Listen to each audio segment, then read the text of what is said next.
नमस्कार, capital TV देख रहे हैं आप। मैं हूं आपके साथ पूजा। ब्रेकिंग नाउ में बड़ी खबर बिहार की राजनीति से आपको बता रहे हैं। नीतीश कुमार ने आज शाम को एक बड़ी बैठक बुलाई है और बताया ये जा रहा है कि नीतीश कुमार इस बैठक के जरिए कुछ बड़े फैसले ले सकते हैं और कुछ बड़ा ऐलान भी जेडीयू की तरफ से किया जा सकता है। दरअसल नीतीश कुमार के राज्यसभा जाने के बाद अब अगला मुख्यमंत्री कौन होगा उसको लेकर भी लगातार मंथन बिहार में चल रहा है और नीतीश कुमार के बेटे निशांत की भी राजनीति में एंट्री हो सकती है और सीधे वो डिप्टी सीएम बनाए जा सकते हैं। नीतीश बैठक में क्या करेंगे उसकी इनसाइड स्टोरी आपको बताएंगे, क्योंकि रणनीति और रोड मैप पूरी तरह से तैयार हो चुका है, बस मोहर लगना ही बाकी है। बिहार से जुड़ी ताजा अपडेट के साथ मेरे साथ जुड़े हुए हैं कैपिटल टीवी के editor in chief doctor Manish Kumar. Sir, आज की बैठक बहुत इंपॉर्टेंट है क्योंकि नीतीश के राज्यसभा जाने के बाद ये पहली मीटिंग है जो नीतीश अपने विधायकों के साथ कर रहे हैं। मीटिंग में क्या कुछ हो सकता है? देखिए, मीटिंग में ऑलरेडी तय हो चुका है कि वो इस्तीफा देंगे, कौन लोग शामिल होंगे, बेटे का क्या होगा, इसके ऊपर वो बड़ी घोषणा कर रहे हैं। लेकिन एक जो खबर जो जेडीयू के सूत्रों से जो मिल रहा है वो ये कि उनके बेटे वो सरकार में शामिल होंगे, डिप्टी सीएम बनेंगे या मंत्री बनेंगे, ये घोषणा शाम में हो जाएगी। तो ये तो एक बड़ी खबर आ रही है, लेकिन पूरा का पूरा सरकार का चरित्र बदलने जा रहा है। ये खबर आ रही है मुख्यमंत्री भारतीय जनता पार्टी का होगा। मुख्यमंत्री कौन होगा ये तो दिल्ली में प्रधानमंत्री मोदी ही तय करेंगे, इसलिए उसके नाम के ऊपर चर्चा करना बिल्कुल ही व्यर्थ है। सबसे ज्यादा सम्राट चौधरी को लेकर है। आज भी सम्राट चौधरी ने नीतीश कुमार से मुलाकात की थी। ये लंबी मुलाकात चली, उसके बाद जिस तरह के बयानबाजी आ रहे हैं और जो सम्राट चौधरी जिस तरह से रिलैक्स मूड में लग रहे हैं और बीजेपी में एक बड़े चेहरे अहम भूमिका है, तो क्या माना जाए उन्हीं के नाम पे मोहर लगेगी? देखिए, मैं इस मामले में तो कभी कोई गेस वर्क करूंगा ही नहीं, क्योंकि ये प्रधानमंत्री मोदी ये हर बार चौंकाते हैं। मैं आऊंगा कि सम्राट चौधरी के पक्ष में क्या क्या बातें हैं और क्या लाइन ऑफ थिंकिंग हो सकती है नए मुख्यमंत्री को लेकर के। लेकिन जो बड़ी खबर ये आ रही है कि सरकार फिर से बनेगी, मंत्रिमंडल फिर से बटेगा, 15 मंत्री बीजेपी के होंगे, 15 मंत्री जेडीयू के होंगे, 2 चिराग पासवान की पार्टी से, 1 कुशवाहा साहब की पार्टी से और हमसे 1 मंत्री जो है वो बनाए जाएंगे। कहने का मतलब ये है कि रीस्ट्रक्चरिंग किया जा रहा है। इसका मतलब क्या है? इसका मतलब ये है कि सरकार जो बनी चुनाव के बाद बहुत सारे लोग इस चीज़ को क्रिटिसाइज कर रहे थे कि वही पुराने चेहरे, वही पुराने लोग, वही सब कुछ था, और इसलिए ये जो 3 महीने का जो एक अंतराल जो आप गवर्नेंस का आप देख रहे हैं, इसमें कोई बदलाव नहीं, खजाना भी खाली, सब कुछ जो है अस्त व्यस्त और कुछ नया होता हुआ दिख नहीं रहा था। बिहार वॉज गोइंग डाउन और इसलिए ये बदलाव की आवश्यकता पड़ी है और ये बदलाव किया जा रहा है। अब जो भारतीय जनता पार्टी के तरफ से जो खबर आ रही है कि अभी कई सारे नाम की चर्चा हो रही है।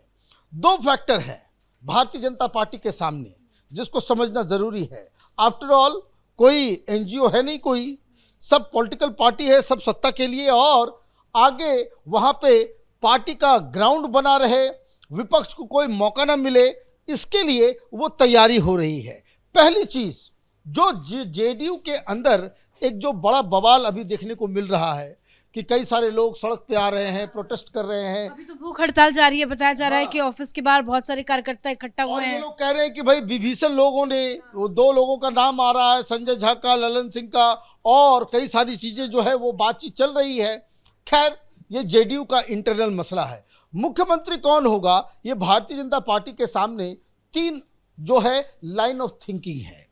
एक कि लोगों को ये लग रहा है कि कहीं ऐसा ना हो कि आप नीतीश कुमार को हटाएं तो नीतीश कुमार के जो हार्डकोर समर्थक हैं वो नाराज हो जाएं। मतलब कुर्मी, कोयरी, कुशवाहा, ये जाति का जो समर्थन जेडीयू और बीजेपी की सरकार को उनकी चुनाव के दौरान जो मिलता है उसको कैसे इंटैक्ट रखा जाए। अगर ये लाइन ऑफ थिंकिंग होती है तो आप जो कह रही है सम्राट चौधरी की रिलैक्स नजर आ रहे हैं, तो सम्राट चौधरी का नंबर लग सकता है। नंबर 2, एक और बहुत बड़ा इशू है जो भारतीय जनता पार्टी को परेशान कर रहा है वो है यूजीसी का मसला।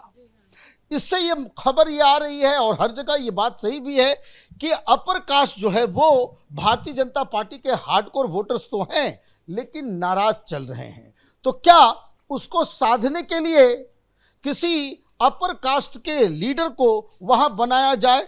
वो महिला भी हो सकती हैं या फिर जो डिप्टी सीएम जो है सिन्हा साहब, उनको, विजय सिन्हा, उनको मुख्यमंत्री बनाए। उनका भी नाम वैसा ही चल रहा है।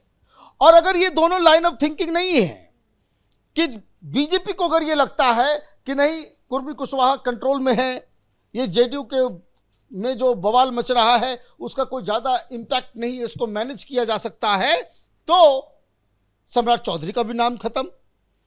और यूजीसी को लेकर के अगर भारतीय जनता पार्टी को ये लगता है कि नहीं ये मैनेजेबल है, तब फिर ऑप्शन थ्री क्या है? और जो ऑप्शन सबसे ज़्यादा जो है लग रहा है वो ये कि किसी आरएसएस बैकग्राउंड के हार्डकोर जो पार्टी के साथ लगे हुए लोग हैं, जो इधर उधर से नहीं आए हैं, उनको आगे मौका देना चाहिए। मोदी एक बार फिर से चौंका सकते हैं, अमित शाह चौंका सकते हैं, लेकिन सर ये जो खबरें हैं कि निशांत की एंट्री होगी, क्या वाकई में डिप्टी सीएम बनाए जाएंगे? क्योंकि कल तक तो चर्चा थी, खबरें थी कि 2 डिप्टी सीएम जेडीयू के कोटे से आएगा, लेकिन अब तो ये बताया जा रहा है कि नहीं, एक ही होगा, वो भी निशांत होंगे। तो जो समर्थक है नीतीश कुमार के, जो बड़े परेशान है कि नहीं भाई हम नीतीश को दिल्ली नहीं जाने देंगे, उनके बेटे के को सामने लाकर क्या उनके समर्थकों को सांत्वना दी जाएगी निशांत की एंट्री से? देखिए, 2 चीजें हैं। नीतीश कुमार का कद बहुत बड़ा है, जीवन भर वो परिवारवाद से लड़ते रहे हैं। अपने बेटे को वो अगर आगे करते हैं तो ये उनकी पॉलिटिकल छवि के ऊपर वो एक दाग लगेगा, इसमें कोई डाउट नहीं है। दूसरी चीज, किसी भी व्यक्ति को बस आप किसी लीडर के बेटे हैं इसलिए आपको जो है बिल्कुल सीधे सीधे डिप्टी सीएम बना दिया जाए। आपने कभी पंचायत का चुनाव लड़े ना, आपने कभी राजनीति में कभी हिस्सा लिया, आपने कभी आज तक कभी कहीं भाषण नहीं दिया, आपकी क्या पॉलिटिकल ओपिनियन है, पॉलिटिकल राय है, आप किस मुद्दे पे क्या सोचते हैं, उसके बारे में जनता बिल्कुल अनभिज्ञ है, उसको पता ही नहीं है कि भाई ये इनके बेटे हैं क्या चीज। लेकिन ये तो पहले की बात थी, पहले निशांत हमेशा दूर दूर तक रहते थे, लेकिन पिछले 2-3 महीनों में डेवलपमेंट देखे, चाहे वो नीतीश कुमार के साथ उनकी तस्वीरें वायरल होना या पैर छू के आशीर्वाद लेना या इलेक्शंस के टाइम पे बयान आना, अब निशांत बहुत ज्यादा एक्टिव हो गए हैं। तो क्या इसकी तैयारी पहले से चल रही है? देखिए, मुझे लगता है कि नीतीश कुमार इसको अभी तक अवॉइड कर रहे थे। अवॉइड इसलिए कर रहे थे क्योंकि हम लोग भी ग्राउंड में गए, हम लोग तो बाकायदा जो इनका घर है, इनका हरनौत के अंदर, वहाँ जाकर के लोग पार्टी के अंदर भी कह रहे थे भाई बेटे को लाना है, बेटे को लाना है। लेकिन नीतीश कुमार ने कभी भी अपने बेटे को राजनीति में आगे करने की ना कोशिश की, और इनफैक्ट ये बताया जाता है कि वो हमेशा इसका विरोध करते रहे कि नहीं, ये काम जो काम लालू यादव ने किया ये काम मैं नहीं करूँगा। अब देखिए जिस तरीके से वो कटाक्ष कर, भाई तुमने क्या किया, सब तो तुम्हारे पिताजी ने किया, तुम होते कौन हो, ये सारी चीजें जो है, तो ये नीतीश कुमार की राजनीति का हॉलमार्क रहा है। और इसलिए अभी भी मुझे इस बात को लेकर के संशय है कि नीतीश कुमार अपने बेटे को आगे करेंगे। अगर करते हैं तो ये उनकी, जब इतिहास बड़ा क्रूर होता है, जब आपकी जो फाइनल एनालिसिस इतिहास में जब गिना जाएगा, अभी तक इसमें कोई डाउट नहीं है कि 1947 के बाद से जितने भी बिहार में लीडर हुए उसमें सबसे बड़ा नाम, उसमें नीतीश कुमार जो है वो शामिल हैं, लालू यादव शामिल हैं, है ना, श्री कृष्ण सिंह शामिल हैं। लेकिन अगर आपने ये काम किया तो फिर वो उसके ऊपर जो है एक धब्बा वो जरूर लगेगा। इंतजार करना चाहिए। लेकिन डिप्टी सीएम की बात छोड़ देते हैं, उसमें तो बीजेपी का, अमित शाह का, पीएम मोदी का भी कोऑर्डिनेशन और उनका भी राय जानना जेडीयू के लिए जरूरी होगा। लेकिन क्या जेडीयू की अब ओवरऑल कमान निशांत संभाल सकते हैं? देखिए, जेडीयू का अगर उनको पॉलिटिक्स में आना भी है तो मुझे लगता है, ये मेरा अपना पर्सनल ओपिनियन है, कि कुछ दिन उनको राजनीति में समय देना चाहिए, पार्टी के लिए काम भी करना चाहिए, लोगों से मिलना भी चाहिए। ये बहुत ही अच्छा होता है किसी भी लीडर के लिए कि आप थोड़ा सा ज़मीनी जो है एक्सपीरियंस अगर आप लेते हैं, उसके बाद राजनीति में आते हैं, तो आपको लोग थोड़ा सीरियसली भी लेंगे। अदरवाइज नीतीश कुमार के बेटे हैं, डिप्टी सीएम आप बन रहे हैं, तो ये समझिए कि आज ये कोई बिहार के लिए कोई अच्छी खबर ये नहीं है।